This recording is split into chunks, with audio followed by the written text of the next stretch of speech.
Hey guys, this is my super overcomplicated, entirely pointless anvil reloading system. There is pretty much no use for this since you may as well just have a bunch of anvils on top of each other. But I'll go and show you how this works. So look, so right here I have an anvil in the ground, and let's say it gets damaged over time. It's gonna go ahead and get replaced with a new one. This system can store up to 9 anvils in storage. That's the limit that a slime block can push up an anvil. Uh, and it works pretty consistently, and it will not take damage right at the top here. This is the material list for this build. I'm going to go ahead and go through how it works real quick, and then I'll get to a tutorial. So first things first is the timing circuit. So obviously the tricky thing about replacing an anvil is it breaks 3 times. It gets replaced with a chipped anvil, and then a damaged anvil, and then it breaks finally. And the way I'm keeping track of that is a hopper that's going into a dropper that's going into a locked hopper. So this has 3 swords left in it. There's one more in here for when this anvil gets replaced.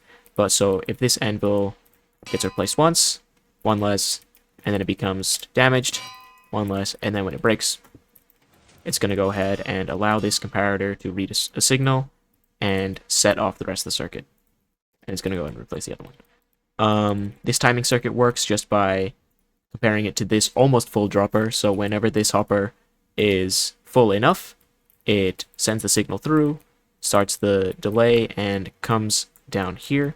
This is an extremely simple circuit. All it does is drop down anvil and shoot one up. Okay, I'm going to go ahead and get to the tutorial. So this is the material list for this build. It's actually pretty resource light, except for the slime blocks, which might be annoying to get pretty early on. But again, if you have 10 anvils you're storing, you aren't in the early game anymore. So, yeah. First, you're going to want to go ahead and choose where you want your anvil to go and build the timing circuit. So, first, you want to take an observer to the anvil. I'm going to go ahead and break this. That means it doesn't mess stuff up right later. And drop down a block. So this right here is going to be your timing circuit. Go ahead and put this hopper here. And in here, you can have any non-stackable item. I use swords, but I'll set that up in a moment. Take a comparator output out of this hopper,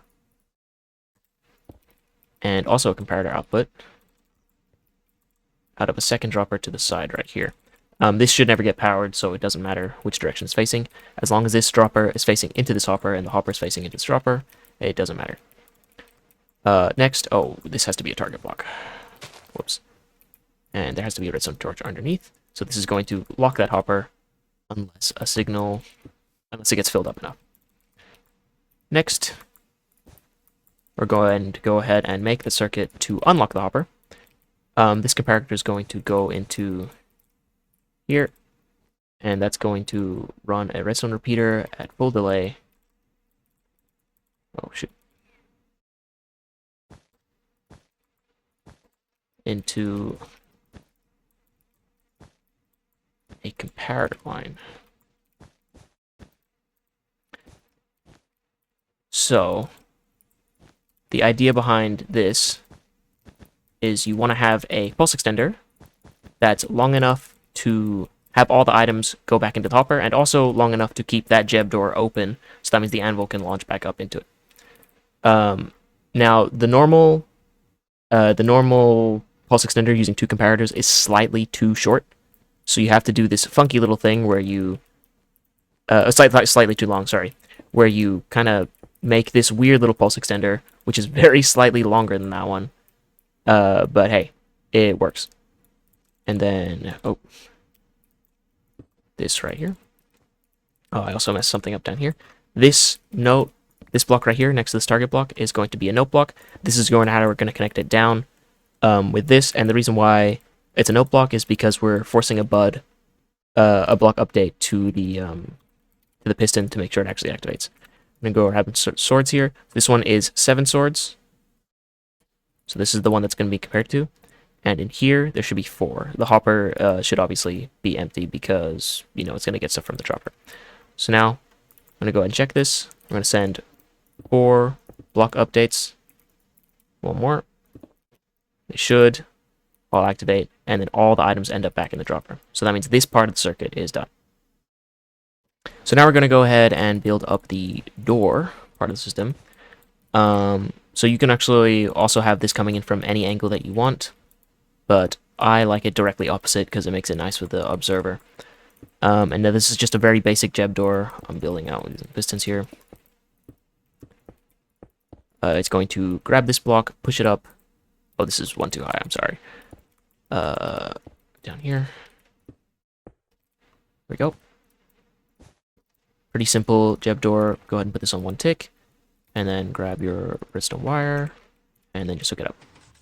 So whenever this breaks, it'll just pull this out of the way. So now, let's check this again. If I move all of the swords into this hopper, which means that it's taken 4 block updates, it's going to come out and close up again. Pretty simple. Now it's connected up going downwards. So we're going to put a sticky piston, 5 slime blocks, and a block of redstone. So this is going to move the circuit down up here whenever this activates. It's going to drop down that redstone signal to our launching circuit. So we're going to want a monostable circuit next to this. And the reason why you want it monostable because you only want it to power once. Go ahead and put that redstone repeater, 1 tick. And then do this full length. And then put the sticky piston above it with a slime block. So this is going to bounce the piston up, bounce the anvils up whenever it activates. This part is also extremely simple. If you give this redstone power, it'll take this piston, pushing that anvil forwards, and then bounce it up. So let's go ahead and take a look at that.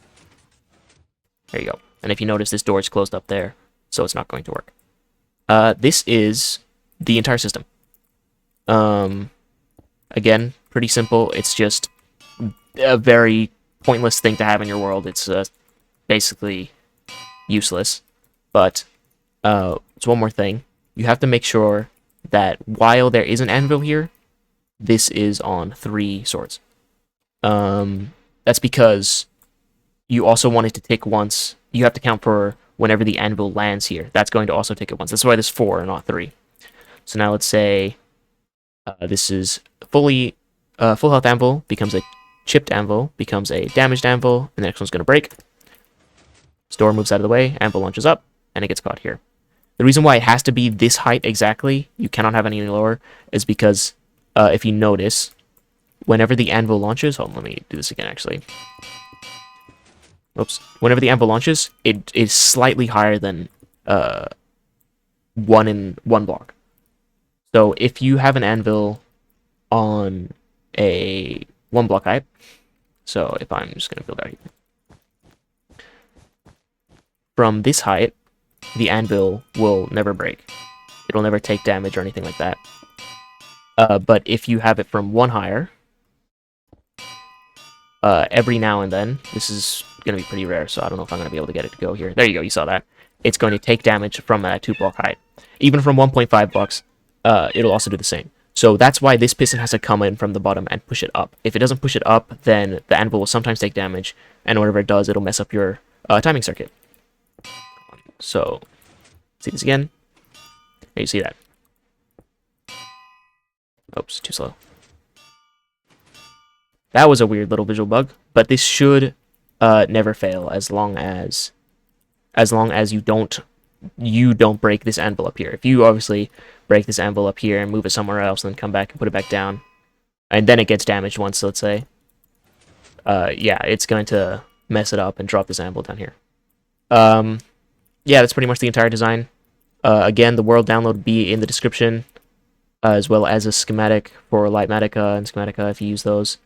Thanks for watching.